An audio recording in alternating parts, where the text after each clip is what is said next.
लोगों को पकड़ लिया। शुरुआत में जो दो भाई देखे थे वो भी अपनी मोटरसाइकिल्स लेकर भागने लगे, लेकिन ये चींटियां उनसे बहुत तेज थी और उन्होंने क्रैक को पकड़ लिया। हमले के कुछ ही मिनटों बाद ब्रायन, लूकस और लीसा वापस क्लब में पहुंच गए। जब तीनों वहां पहुंचे तो जगह पूरी तरह सुनसान मिली। चारों तरफ सिर्फ खून के निशान पड़े थे। तब उन्हें समझ आया कि बात उनकी सोच से काफी खतरनाक हो चुकी है। इसीलिए तीनों ने फैसला किया कि शहर लौटकर पुलिस को मदद के लिए बुलाएंगे। लेकिन जैसे ही वो वहां से निकलने लगे, अचानक एक बहुत बड़ी चींटी ट्रक पर कूद पड़ी और उनके ऊपर हमला करने लगी। तीनों तुरंत गाड़ी से बाहर निकले और पास पड़ी दो मोटरसाइकिल्स उठा ली। लूकस आगे चलता रहा जबकि ब्रायन और लीसा उसके पीछे निकल पड़े। चींटियां लगातार उनका पीछा कर रही थी, इसलिए दोनों ने फैसला किया कि बाइक्स को अलग अलग रास्तों पर ले जाएंगे। ब्रायन तेज रफ्तार से पहाड़ी के सबसे ऊपर वाले हिस्से तक पहुंच गया। वहां उसने आगे एक बहुत बड़ी खाई देखी। बिना सोचे समझे उसने मोटरसाइकिल तेज की और दूसरी तरफ कूदने की कोशिश की, लेकिन लीसा ने तुरंत ब्रेक लगा दिए क्योंकि उसे पता था कि वो उस तरफ नहीं पहुंच पाते।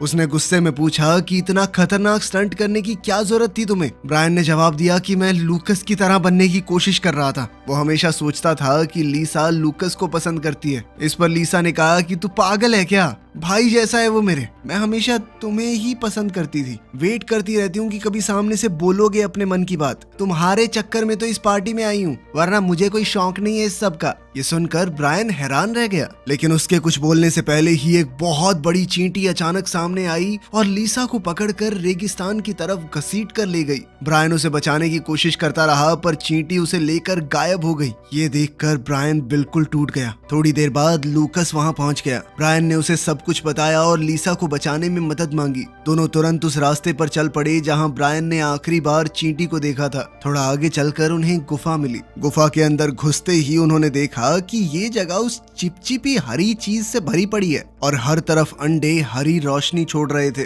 अब जब चींटियों को एथेनॉल मिल गया था तो अंडे फूटने वाले हैं और जल्द ही और ज्यादा बड़ी चींटियां पैदा हो जाएंगी। इस बीच ब्रायन ने देखा कि पार्टी के कई लोग जिंदा हैं, लेकिन एक अजीब से चिपचिपे जाल में फंसे हुए हैं। उनमें लीसा भी थी। ब्रायन ने उसे छुड़ाने की कोशिश की, लेकिन तभी एक बहुत बड़ी चींटी उन पर हमला करने आगे बढ़ी। अचानक बंदूक की जोर से आवाज हुई और चींटियां गिर पड़ी। ये गोलियां डॉक्टर रेनर्ड ने चलाई थी जो वहां पहुंच गया है। रास्ता साफ होते ही ब्रायन फिर से लीसा को बचाने लगा, लेकिन वो चिपचिपा सा जाल बहुत ज्यादा मजबूत है और पूरी तरह दीवार से चिपका हुआ है। अब डॉक्टर ने कहा कि वक्त बहुत कम है और जल्दी से बाहर निकलना होगा उन्हें। मजबूरी में ब्रायन डॉक्टर के साथ बाहर निकल गया, लेकिन उसने लीसा से वादा किया कि वो वापस आएगा।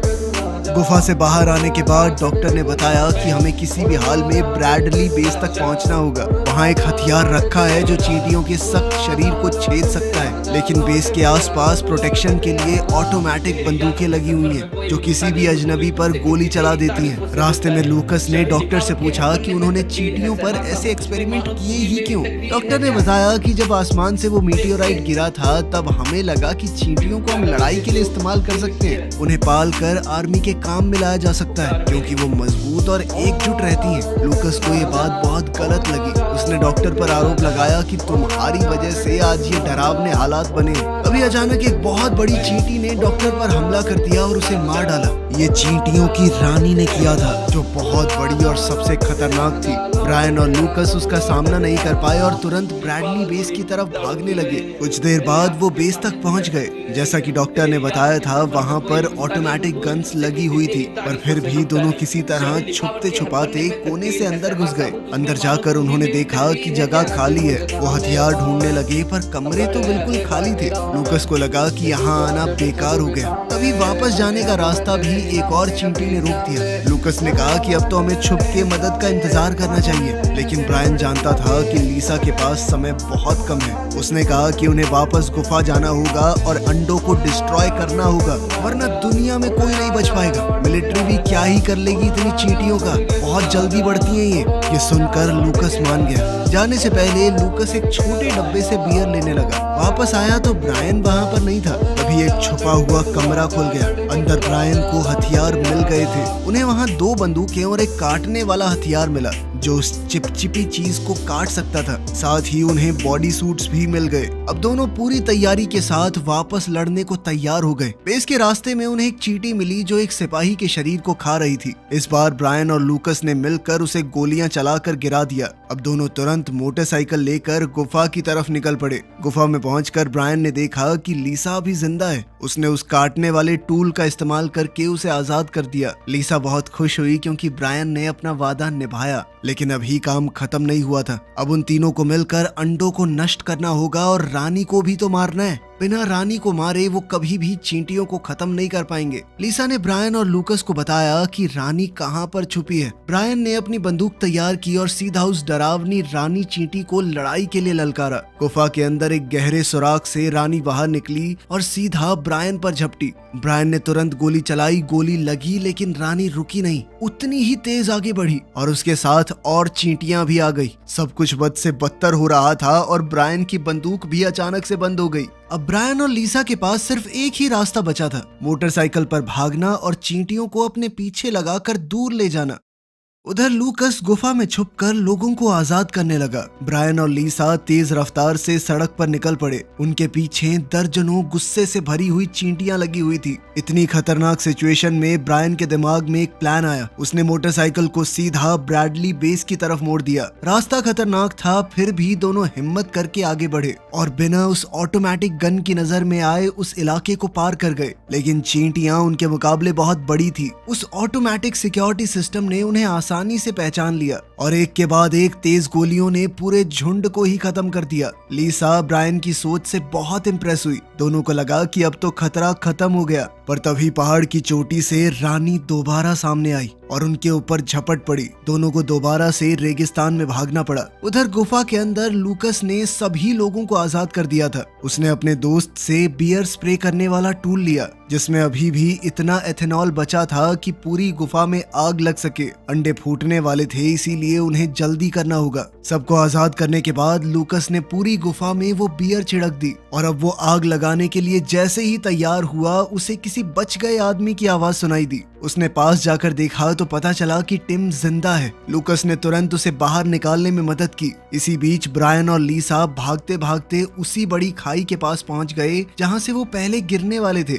उनके पास कोई रास्ता नहीं बचा। सामने से रानी तेजी से उनकी तरफ आ रही थी। ब्रायन को लगा कि सब खत्म हो गया है, लेकिन लीसा ने कहा कि इस बार कूदने की कोशिश करो। उसने कहा कि मुझे भरोसा है तुम्हारे ऊपर, तुम कर सकते हो। ब्रायन अभी भी श्योर नहीं था तो लीसा ने उसे हिम्मत देने के लिए चूम लिया और कहा कि दोबारा चाहिए ना तो कुदा देना, ठीक है। आखिर में ब्रायन ने पूरी रफ्तार से मोटरसाइकिल खाई की तरफ दौड़ा दी और ऐन मौके पर दोनों ने दूसरी तरफ छलांग लगा दी। उन्हें यकीन ही नहीं हो रहा था कि वो बच गए हैं। अब उन्हें वही शुरुआत वाली गाड़ी दिखी और वो उसमें बैठकर भागने लगे। तभी अचानक से गाड़ी पीछे की तरफ जाने लगी। दरअसल रानी के अंदर अब एक मकड़ी जैसा जाल बनाने की ताकत आ गई थी। उसने जाल फेंका और गाड़ी को वापस खींचने लगी। तब लीसा ने ब्रायन की बंदूक उठाई जो अब दोबारा से चलने लगी थी। उसने सही निशाना लगाया और रानी के सर पर गोली चला दी। रानी सीधा गहरे गड्ढे में जा गिरी। आखिरकार उनकी ये डरावनी दुश्मन खत्म हो गई थी, लेकिन गिरते हुए उसका शरीर उनकी गाड़ी को भी साथ खींचने लगा। ब्रायन और लीसा समय रहते बड़ी मुश्किल से अपनी गाड़ी से कूद कर बचे।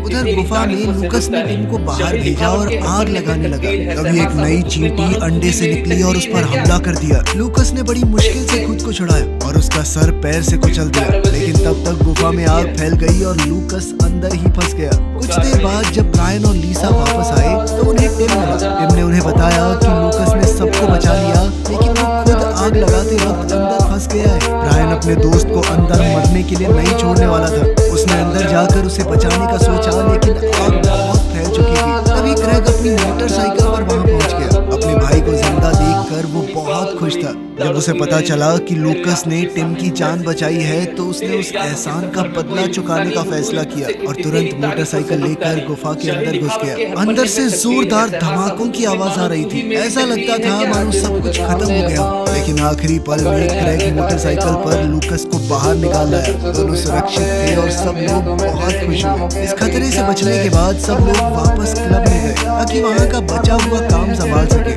लूकस और उन दोनों भाइयों के बीच पुरानी दुश्मनी खत्म हो गई। अभी अचानक ब्रायन को उसका सरप्राइज मिला। उसका फेवरेट हीरो जॉन केज वहाँ पर पहुँच गया था। ब्रायन से मिला और ब्रायन तो बहुत बहुत खुश हो गया उसे देखकर। ब्रायन ने जॉन को बियर का कैन दिया, लेकिन जैसे ही वो पीने लगा अचानक एक जाल आया और कैन को खींच कर ले गया। सबको समझ आ गया कि एक और बड़ी सी चींटी जिंदा बच गई है, लेकिन इस बार कोई डरा नहीं। ब्रायन, लूकस और लीसा ने मिलकर तुरंत उसे खत्म कर दिया। सबको लगा कि अब तो सब सही है, लेकिन उन्हें पता चला कि फौज के बेस के अंदर एक कमरे में अभी भी बहुत से बड़े कीड़े बंद हैं, जिसका मतलब था कि खतरा पूरी तरह अभी भी टला नहीं है। वीडियो पसंद आई तो लाइक कर देना, चैनल को सब्सक्राइब कर लेना। मिलते हैं अगली वीडियो में।